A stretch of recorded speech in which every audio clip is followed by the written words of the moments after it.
భయం భయంగానే పాలన సాగిస్తున్నారు అన్నది వైసీపీ కామెంటు. మరొక వైపు పోరాటాలకి సిద్ధంగా ఉండాలంటూ జగన్మోహన్ రెడ్డి గారు పిలుపునివ్వడం, ఈయన మొదటి రోజు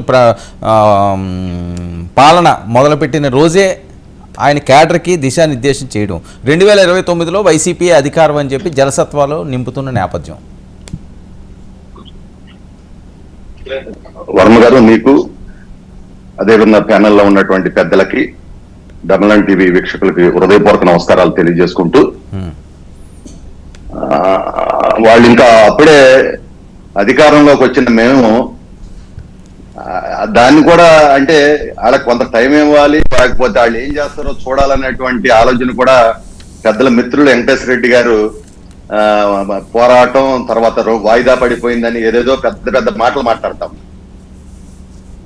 ఎందుకంటే నిన్న ప్రధానమంత్రి నరేంద్ర మోడీ గారు కావచ్చు, కేంద్ర మంత్రివర్గం కావచ్చు, వివిధ రాష్ట్రాల ముఖ్యమంత్రులు కావచ్చు, రాష్ట్ర ప్రజానీకం అంగరంగ వైభవంగా నారా చంద్రబాబు నాయుడు గారు, పవన్ కళ్యాణ్ గారు, మరి మంత్రులు, బీజేపీ వాళ్ళు చాలా పెద్ద ఎత్తున ఒక పద్ధతిగా క్రమశిక్షణగా ఒక కార్యక్రమం, ఒక పండుగ వాతావరణం, బహుశా నాకు తెలిసి ఈ ఇంత బ్రహ్మాండమైనటువంటి ప్రమాణ స్వీకారం కానీ ఈ విధంగా జరిగినట్టు కానీ చరిత్రలో నాకు తెలిసి ఇది ఒక గుర్తుండిపోతుంది. ఇక ఏదైతే చంద్రబాబు నాయుడు గారు మొదటి సంతకం అని చెప్పారో, మెగా డిఎస్సి కావచ్చు, ల్యాండ్ టైటిలింగ్ యాక్ట్ రద్దు కావచ్చు, పెన్షన్ 4000 పెంపు కావచ్చు, అన్నా క్యాంటీన్ కావచ్చు, నైపుణ్య గణన కావచ్చు, ఇవన్నిటి మీద ఈ రోజు ఆయన కార్యక్రమం తీసుకున్నారు. ఎందుకు తీసుకున్నారంటే వీటికి ఒక ప్రయారిటీ ఉండాలి, ఇది ప్రజలకు తెలియాలి. నిన్న అక్కడ ఏదైతే ప్రమాణ స్వీకార కార్యక్రమం, ఆ కార్యక్రమానికి ఆ ప్రయారిటీ ఇచ్చారు. ఈ రోజున ప్రత్యేకంగా ఏదైతే ఆయన మాట చెప్పారో ఆ మాటను నిలబెట్టుకోవాలని చెప్పి రాష్ట్ర ప్రజలందరూ కూడా ఈ రోజు అది గమనిస్తా ఉన్నారు, చూస్తా ఉన్నారు. కాబట్టి వాయిదా అంటే మేమేమో సంవత్సరం వాయిదా వేసామా? అప్పుడే మేము అసలు ఇంతవరకు మొదలై పెట్టలా, అప్పుడే పోరాటాలు అంటా ఉన్నారు, గొడవలు అంటా ఉన్నారు.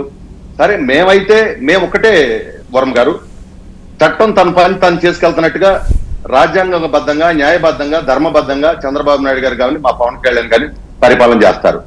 అందుకు ఉదాహరణ మీరు ఒకటి గమనించండి. ఏదైతే ఇవాళ స్కూల్ పిల్లలకి మన బుక్స్ కావచ్చు, బ్యాగ్స్ కావచ్చు ఇస్తామో వాటి మీద జగన్మోహన్ రెడ్డి గారి బొమ్మ ఉంది. కానీ చంద్రబాబు నాయుడు గారు ఈ రోజు ఈ ప్రభుత్వం, ఎన్డీఏ ప్రభుత్వం తీసుకున్న నిర్ణయం చూస్తే ఎవరు బొమ్మ ఉన్నప్పటికీ కూడా పిల్లలకి సకాలంలో ఇవ్వాలి, వాళ్ళ విద్యకు ఎలాంటి ఆటంకం రాకూడదు.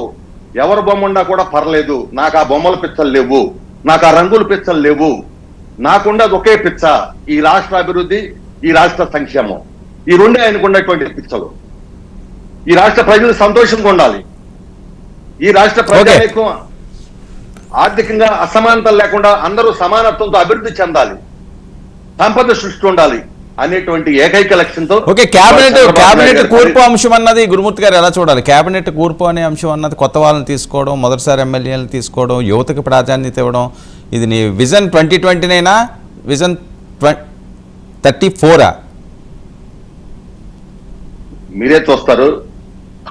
ఎందుకంటే చాలా నేను ఈ రోజు కూడా కొన్ని డిబేట్లో చూస్తే అత్యుత్సాహంగా రాబోయేటువంటి రోజుల్లో మీ స్నేహం ఎలా ఉండబోతుంది, కలిసి ఉంటారా, పిచ్చి పిచ్చి మాటలు మాట్లాడుతా ఉన్నారు కొంతమంది, చూస్తా ఉన్నాం. కేబినెట్ కూర్పు అనేది బ్రహ్మాండంగా చేశారు ఈ రోజు చంద్రబాబు నాయుడు గారు. చాలా మంది సీనియర్లు ఉన్నారు, కాదంటల్లా. ఈ రోజు మాకు ఇంత పెద్ద మ్యాండేట్ ఇచ్చినప్పుడు ఇది కూడా ఒక కత్తి మీద సవాల్ అయినప్పటికీ కూడా సీనియర్లు అందరూ కూడా అర్థం చేసుకున్నారు. వారికి కూడా తగిన ప్రాధాన్యత ఉంటది. స్పీకర్ ఉంటుంది, డిప్యూటీ స్పీకర్స్ ఉంటాయి, అదేవిధంగా చీఫ్ విప్ ఉంటుంది, విప్పులు ఉంటాయి, ఇంకా ప్రభుత్వానికి సంబంధించి అనేక కమిటీలు ఉంటాయి. సీనియర్లకి ఎవరికి తగిన గౌరవాన్ని చంద్రబాబు నాయుడు గారు, పవన్ కళ్యాణ్ గారు కూర్చుని బీజేపీ, ఎన్డీఏ పక్షాలు వారికి న్యాయం చేస్తాం. మేము ఒక్కటే, ఇవాళ అందరూ కూడా అర్థం చేసుకున్నారు. ఇవాళ ఇంత కష్టకాలంలో ఈ రాష్ట్రం ఉన్నటువంటి పరిస్థితి ఏదైతే ఉందో, ఇవాళ అమరావతిలో చూడండి 33,000 ఎకరాలు ఇస్తే వాళ్ళు ఆ రోజు నుంచి ఈ రోజు వరకు కన్నీటి పరవంతమై ఎన్ని రోజులుగా అక్కడ పడిగాపులు కాసి పాదయాత్రలు చేశారు. సరే వదిలేండి గురుమూర్తి గారు, ఇంకా గతాన్ని ఇంకా మీరు ఇంకా ప్రతిరోజు కాదండి, ఇంకా ఎలక్షన్ ముందు ఇవన్నీ చెప్తే ఓకే, ఇప్పుడు గెలిచారు, పెద్ద మ్యాండేటరీ ఇచ్చిన తర్వాత కూడా ఇంకా గతాన్ని మనం తవ్వుకుండి అప్పుడు అలా జరిగింది, ఇలా జరిగింది, అలా జరిగింది కాబట్టే కదా మీకు ఇంత పెద్ద విజయాన్ని అందించారు. ఈ రోజు చెప్తున్నానండి, ఈ రోజు వాళ్ళ కష్టం ఫలించింది. ఇవాళ చూడండి, అమరావతిలో మీరే చూస్తారు, ఒక పదవి తీసుకోక ముందే అక్కడ శుభ్రంగా అంతా పెంచేశారు. ఓకే, పనికిరాని కంపెనీ పెంచారు. అవన్నీ కూడా క్లీన్ చేసేస్తున్నాం, రాజధానిని పూర్తి చేస్తాం, పోలవరాన్ని పూర్తి చేస్తాం. ఈ రాష్ట్రంలో అభివృద్ధి సంక్షేమాన్ని 2 కళ్ళులాగా మరి మా ఎన్డీఏ పక్షం ముందుకు తీసుకెళ్తాం. ఖచ్చితంగా అందుకనే కదా మీకు ఇంత పెద్ద విజయాన్ని ఇచ్చింది. అందుకేనేనండి, ఖచ్చితంగా మీరు అది చెయ్యండి. ఎవరు కాదన్నారు, మిమ్మల్ని మెచ్చుకుంటారు జనాలు. అరుణ గారు ఖచ్చితంగా ఖచ్చితంగా మీరే చూస్తారు రాబోయే రోజుల్లో. తప్పకుండా. అరుణ గారు నమస్తే సార్, మీకు పెద్దలకి వీక్షకులు నమస్కారం. 10 సంవత్సరాలు వేచిన ఉదయం ఒక అద్భుతమైన ఘట్టం నిన్న ఆవిష్కృతం అయింది. కొన్నిదెల పవన్ కళ్యాణ్ అనే నేను డైలాగు మారు మోగింది. కన్నుల పండుగగా నిన్న జరిగింది.